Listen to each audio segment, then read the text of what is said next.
క్రీస్తునందు ఉన్న ఎడల వాడు నూతన సృష్టి, పాతవి గతించును, ఇదిగో క్రొత్తమైన. అపోస్తలుడు పౌలు గారు కొరింథీ సంఘానికి రాసిన 2వ పత్రిక 5వ అధ్యాయం 17వ వచనం చదువుతారా? 2 కొరింథీ 5:17. ఇవే మాటలు మీరు చదవసరిపోతుంది. కాగా ఎవడైనను క్రీస్తునందు ఉన్న ఎడల వాడు నూతన సృష్టి, పాతవి గతించెను, ఇదిగో క్రొత్తవాయను. కాగా ఎవడైనను క్రీస్తునందు ఉన్న ఎడల, ఏమండి? క్రీస్తునందు ఉన్న ఎడల. క్రీస్తునందు ఉండడం అంటే అండి మనమందరం ఎలా ఉన్నామండి? క్రీస్తునందు ప్రభువైన యేసుక్రీస్తుని సొంత రక్షకుడుగా అంగీకరించాలి, అంతే కదండి? సొంత రక్షకుడుగా అంగీకరించాలి. అంగీకరించడం మాత్రమే కాదు, ఏమండి? క్రీస్తునందు ఉండడం అంటే యేసుక్రీస్తు సొంత రక్షకుడు అంగీకరించాలి. అంగీకరించడమే సరిపోదు, ఏమండి? ఆయనను ధరించుకోవాలి. ఆయనలో మనం ఉండాలి, మనలో ఆయన ఉండాలి. ప్రియమైన సంగమా, మనలో ఆయన ఉండాలి, ఏమండి? ఆయనలో మనం ఉండాలి. అనగా ఈ లోక సంబంధమైన దేనికి కూడా తావు అనేది ఉండకూడదు, ఏమండి? క్రీస్తు, ఏమండి? క్రీస్తులో ఎవరైనా ఉన్నట్లయితే ప్రియమైన సంగమా, క్రీస్తు వాళ్ళలో ఉండాలి, వాళ్ళలో క్రీస్తు ఉండాలి. దానికి ప్రభువైన యేసుక్రీస్తు వారు 2000 సంవత్సరాల క్రితం సువార్త ప్రకటించిన సమయంలో తన శిష్యులతో చెప్తాడు. ఆయన అంటారు, శిష్యులు అంటారైనా, నేను దేవుని యందు ఉన్నాను, నాలో దేవుడు ఉన్నాడు. నేను చేసే ప్రతి పని కూడా నా దేవుడి సెలవు ప్రకారమే చేస్తున్నాడు అని అంటే, పిలుపు అంటాడు, ప్రభువా తండ్రిని నాకు కనపరచు, అదే నాకు సరిపోతుంది అంటాడు. ఏమిటంటే తండ్రిని కనపరచాలంట అండి. తండ్రిని కనపరచు ప్రభువా, అదే నాకు సరిపోతుంది అంటాడు, అవండి. అప్పుడు ప్రభువైన యేసుక్రీస్తు గారు ఏమంటారంటే, అదేంటి పిలుపు, ఎంతకాలం మీ వద్ద నేను ఉన్నాను కదా, ఆయనను తండ్రిని కనపరచమని అంటావు. నేను తండ్రిలోను తండ్రి నాలో ఉన్నానని మీరు ఎరుగురా? యోహాను సువార్త 14వ అధ్యాయం 7వ వచనం చూడండి. 14వ అధ్యాయం 7 నుంచి 10 వరకు. మీరు నన్ను ఎరిగి ఉంటే నా తండ్రిని ఎరుగుదురు, ఎప్పటి నుండి మీరు ఆయనను ఎరుగుదురు, ఆయనను చూచి ఉన్నారని చెప్పాను. అప్పుడు పిలుపు, ప్రభువా తండ్రిని మాకు కనపరచుము, మాకంతే చాలునని ఆయనతో చెప్పగా, యేసు పిలుపు, నేను ఎంతకాలం ఈ వద్ద ఉండినను నీవు నన్ను ఎరుగవా? నన్ను చూచిన వాడు తండ్రిని చూచినాడు కనుక తండ్రిని మాకు కనపరచమని ఎలా చెప్పుచున్నావు?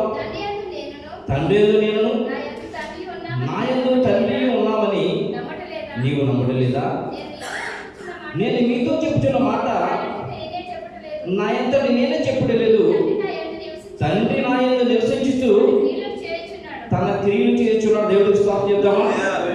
ప్రభువైన యేసుక్రీస్తు వారు చేసే ప్రతిదీ కూడా తన ఇష్ట ప్రకారం చేయలేదట, తండ్రి చిత్త ప్రకారం చేస్తున్నాడట. అంటే ఇప్పుడు మనకు అర్థమైపోవాలి, క్రీస్తునందు ఉన్న వాళ్ళు ఎవరు ఉండాలి? ప్రభువైన యేసుక్రీస్తు ఉండాలి, తండ్రి దేవుడు ఉండాలి. అంటే వారు చేసే ప్రతి పని కూడా దేవునికి ఇష్టమైనదిగా ఉండాలి, అవండి. ప్రతిదీ కూడా మేలుకరమైనది చేయాలి, ప్రతి విషయంలోనూ దేవుని మహిమగా చేయాలి. క్రీస్తునందు ఉన్నాడంటే, క్రీస్తులో ఉన్నవారంటే, ఎవరైనా క్రీస్తునందు ఉన్నాడా? అవండి, ఎవరైనా క్రీస్తులో ఉన్నారంటే ప్రియమైన సంగమా, దేవుని ధరించుకోవాలి, దేవుని ఉద్దేశాన్ని అమర్చాలి, మేలుకరమైనది చేయాలి, మేలుకరంగా పలకాలి. నేను అంతవరకు నా సహోదరుడు మేలు చేయగలను, నేను అంతవరకు నా సహోదరుని ఆదరించగలను, ఎంతవరకు నా దేవుని సంఘానికి అనేక మంది నడిపించగలను, ఎంతవరకు నేను సత్యము చెప్పగలను. సత్యము చెప్పడానికి ఎలాంటి పరిస్థితులు ఎదురైనా సరే నేను అంతవరకు దేవుని ఇష్టంగా ఉండగలను. నా దేవుడు నాలో ఉండి మరి మాట్లాడుతున్నప్పుడు నా దేవుడు మాటలే నేను చెప్పాలి కదా ఉద్దేశంతో దేవుని ధరించి కూడా అంటే ప్రభువైన యేసుక్రీస్తు వారు చెప్తున్నారు, ఎవడైనాను క్రీస్తు నన్ను ఉన్నాయి కదా ఏమంటే వాడు నూతన సృష్టి, నూతనమైనది. ప్రియమైన సంగమా, నూతనమైనది అంటే ఇక పాతదనేది ఏది లేదు, నూతనమైనది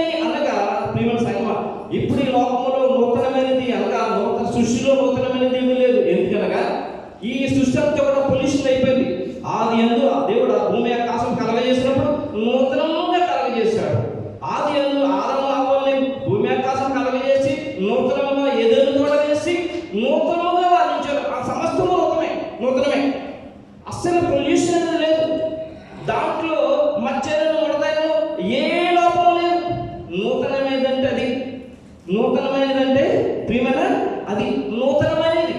దేవుడితో వారితో దేవుడికి స్తోత్రం చెప్తామా?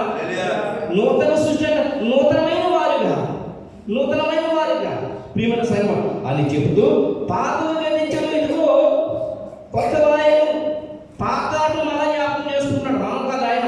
ఎందుకంటే పాతవి గతించడానికి ఆయనే కారణం. పాతవి గతించి పాతవన్నీ తీసివేయడానికి ఇదిగో నిన్ను నన్ను ప్రపంచ మానవాళ్ళని నూతనమైన వారిగా చేయడానికి ప్రియమైన సంఘం ఆయనే తన రక్తము ద్వారా మనందరినీ కూడా కడిగాడు. దేవుడు నా మహిమలుగా. అయితే ఇక ముగిస్తున్నా ప్రియమైన సంఘం.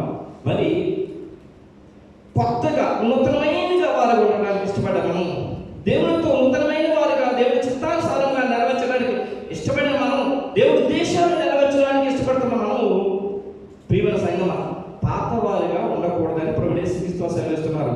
ఆయన ఉపవాసానికి ఒక మాట ఏం చెప్పారంటే అండి, ద్రాక్షారసం గురించి మనకు అందరికీ తెలుసు కదా. పూర్వకాలంలో ద్రాక్షారసాన్ని వేయడానికి చర్మపు తిత్తులు ఉపయోగిస్తూ ఉండేవారు.